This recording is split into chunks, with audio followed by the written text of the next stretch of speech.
सुबह का वक्त।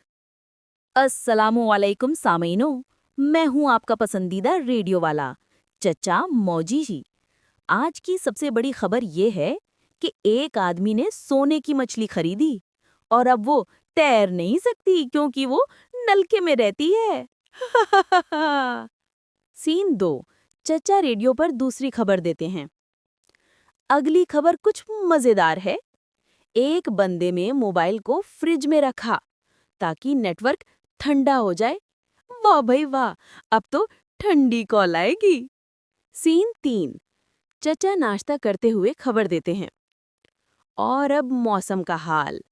आज बारिश के साथ छतरियां भी भाग रही हैं क्योंकि उनके मालिक दफ्तर जा चुके हैं। सीन 4। आखिर में बस दोस्तों, यही थी आज की ठंडी गरम खबरें।